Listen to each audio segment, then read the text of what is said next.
Okay, let's dive right into this explainer, where we're going to tackle one of the absolute trickiest areas in sustainability reporting, the IFRS S1 materiality assessment.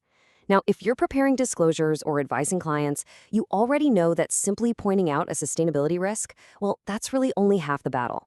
Proving its financial materiality is where the real challenge lies.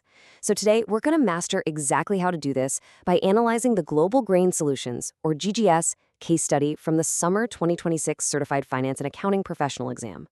We are going to unpack exactly what examiners are actively looking for, and more importantly, how to avoid the massive pitfalls that tripped up so many candidates. Here is our quick roadmap for today. We're going to cover the materiality trap, walk through the IFRS S1 framework, and then apply it all to our GGS case study on water stress, followed by navigating crop volatility. Section 1, the materiality trap and the examiner's warnings. Let's get into it.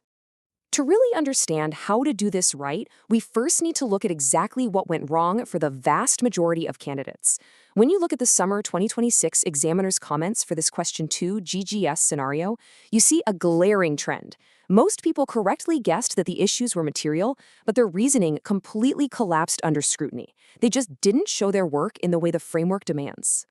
This quote right from the examiner's warning is our starting point. Several responses did not carry out the structured materiality assessment.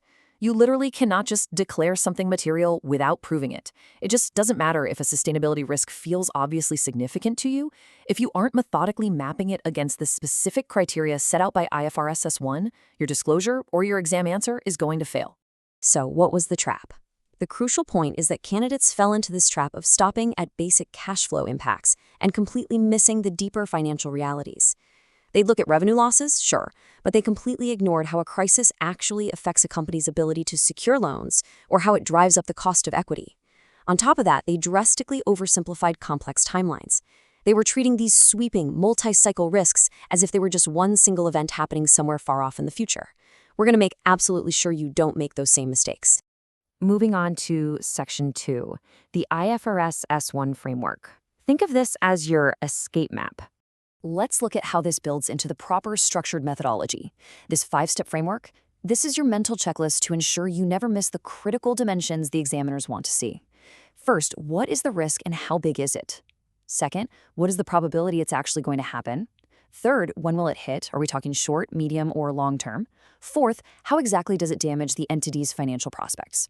And finally, drawing a definitive conclusion based on those 4 pillars. Now, to dodge that biggest trap we talked about, we have to contrast direct cash flow impacts with the broader, often completely forgotten impacts on access to finance and cost of capital. Cash flows are the daily reality, right? Lost revenue, higher operational costs. But that right side, that's where the sophisticated analysis happens. How does this risk spook your lenders? How does it make equity investors demand a higher risk premium? You absolutely have to address both sides of this equation to satisfy IFRS S1. All right, Section 3, let's apply this to a case study on water stress, which is a classic transitional risk. Our company, GGS, is facing a ticking clock. They've got a new facility and an active regulatory notice demanding a 20% water use reduction in just 18 months, with 0 mitigation plans currently in place.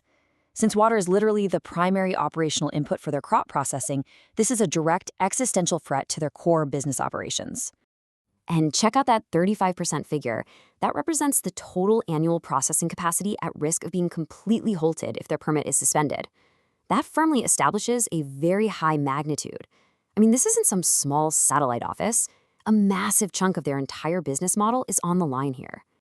As we chart this out using our framework, it becomes crystal clear that this is not just some hypothetical risk. It's a highly likely, short-term regulatory threat with massive operational magnitude. The likelihood is high because that regulatory notice is already sitting right there on their desk, and they have no plan to fix it. The time horizon is definitively short-term because that 18-month deadline falls directly within GGS's 0 to 2 year procurement and processing cycle. Plus, it spills into the medium term because they'll need major capital investments to build out water-efficient infrastructure. And here is how we officially escape the trap. We explicitly spell out how this water crisis damages not just daily cash flows, but how it actively scares off lenders and jacks up the cost of capital. Yes, obviously cash flows take a hit from lost processing capacity and buying expensive alternative procurement.